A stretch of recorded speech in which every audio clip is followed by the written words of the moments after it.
Hi, this is Matthew again.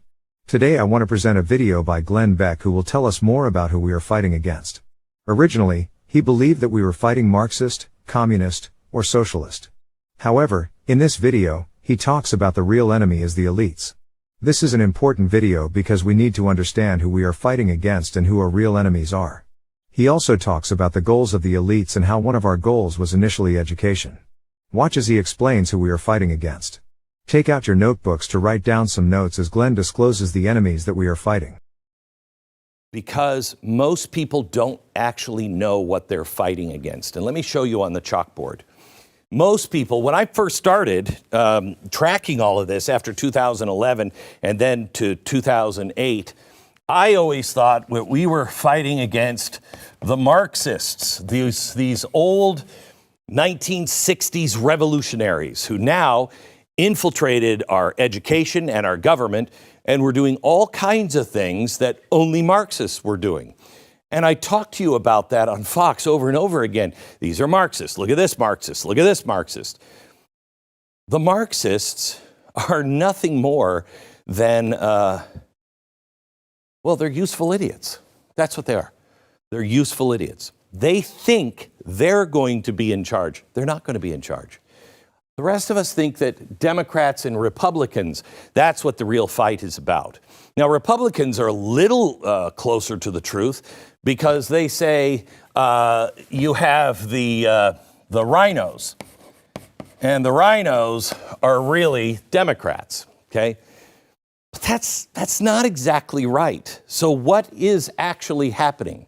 Because the Republicans, the Democrats, the revolutionists, the Marxists, we're all useful idiots. They're keeping us fighting. Now, let me show you. Here's the goal. The goal is, in the 1950s, the goal is to have educated workers. We had cheap energy and we had educated workers. And so we were sending people to college, especially after World War II, like never before. And in fact, it was very unusual for people to go to college outside of their home region or their home area. We weren't going and sending people all across the country and the world. What was happening was people would go to college and they would have their high school sweetheart and they would marry their high school sweetheart, and there was a balance of the elite and the non-elite. Okay?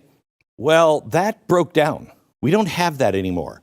So now, husband meets wife at university. They both have a college degree. They now have the same political ideals.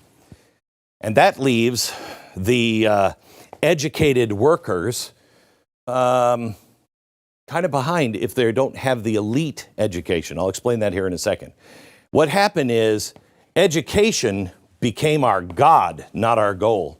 You had to have that piece of paper. You had to have it or you couldn't get a job. Your life was over. You didn't go there. You can't do anything. That's untrue. The universities churned out scientists, industrial leaders, educators, political leaders, and tech, except tech was kind of off on its own space because a lot of the tech people said, I'm not going. But they hang out with all of these people, and they hire a lot of people that are eggheads. So you have the elites and the super elites. Now, this is from a poll that was just taken and released, and it's fascinating. The elites are people that make $150,000 a year and have at least one post-graduation degree. So you have, a master's in something, or you have a doctorate. You have at least one postgraduate degree. The super elites are the same, except they've gone to Harvard or Yale or any of the Ivy Leagues. That's the only difference between the elites and the super elites.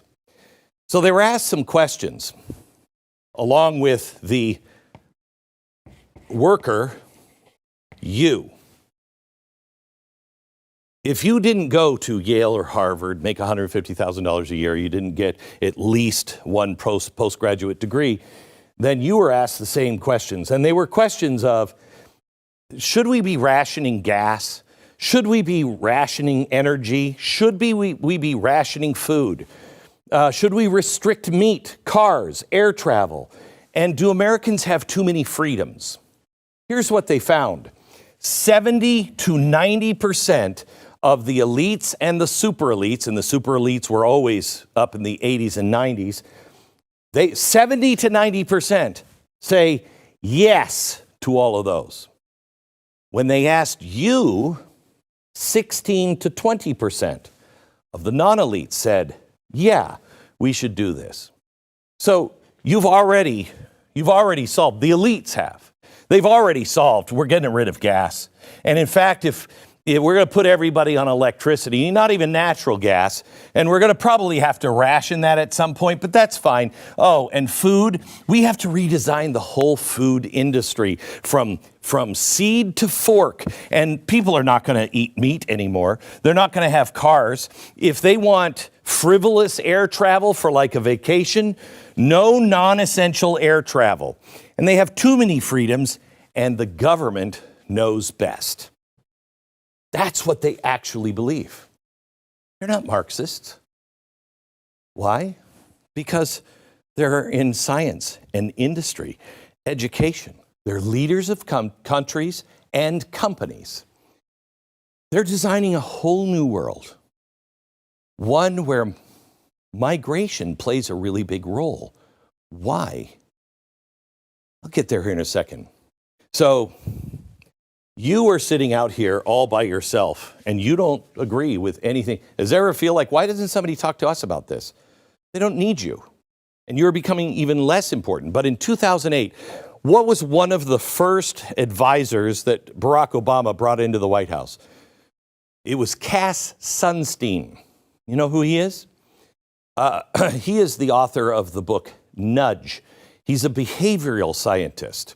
He studies how you get people to do things that you want them to do without them knowing you're doing it to them. They nudge. And I've told you for years, first comes nudge, then comes what?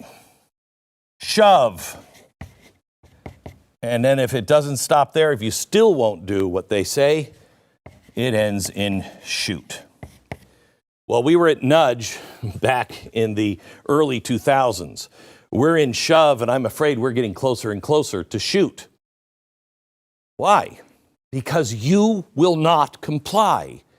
You don't understand, and so you become dangerous to the elite and to their plans.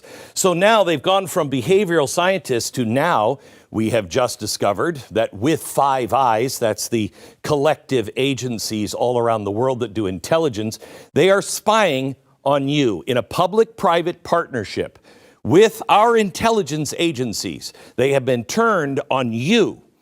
And not because they think you're really a terrorist. You are a terrorist to them because they believe all these things, and they can get rich off of all of these things.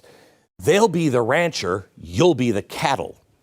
So they had behavioral science, but that wasn't enough. Now with AI, we've entered the era of cognitive security, where they'll know exactly, because of AI, what you think, who you talk to, and how to change your mind.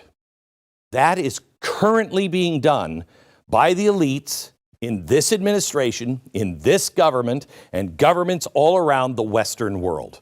I shouldn't say that. Let's not leave China out of that.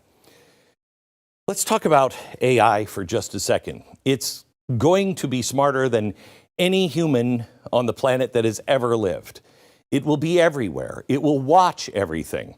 They, in their arrogance, think they can build this tower to the sky, which will make them gods. But I have a great fear that it doesn't always end the way arrogant people think it ends.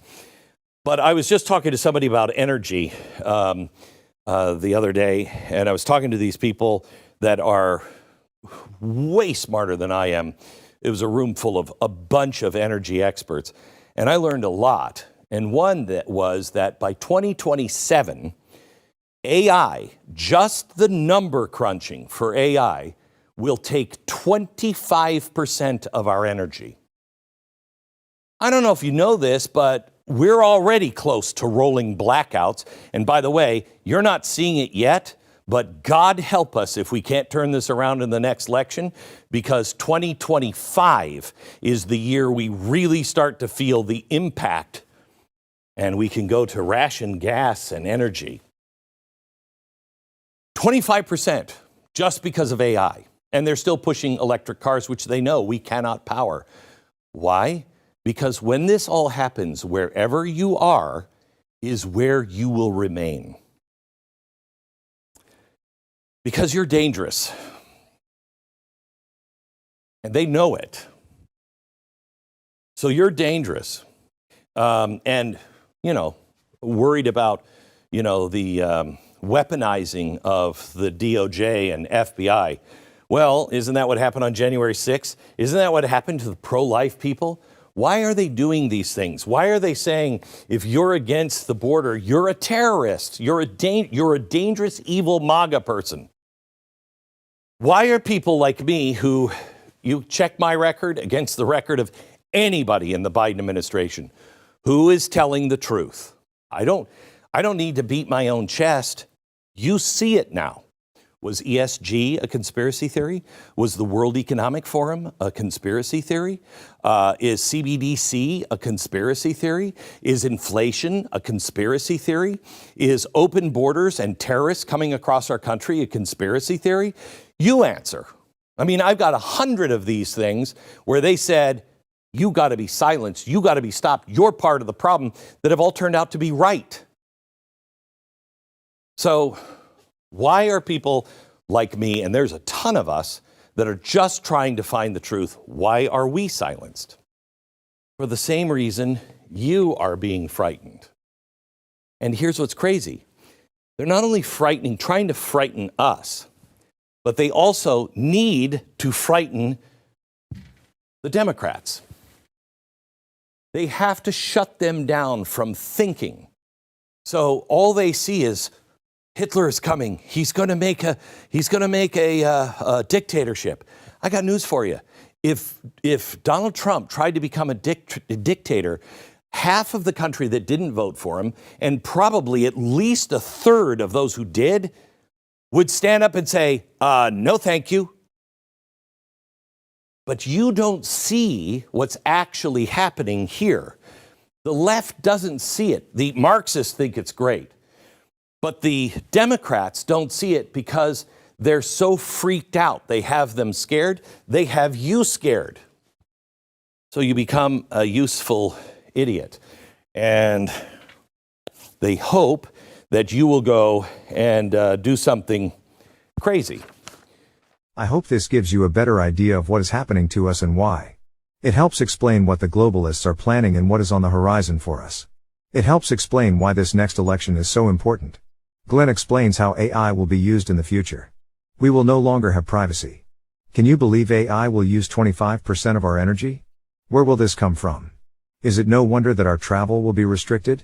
I hope it answers some of your questions regarding our leaders and those who oppose them. Watch more of our videos on our Nehemiah Reset website at nehemiahreset.org or our Rumble.com channel. Become an informed voter and gain a better understanding of the Bible. In the meantime, be sure to get out and vote in the next election. I hope to see you again soon on another video. Have a great day.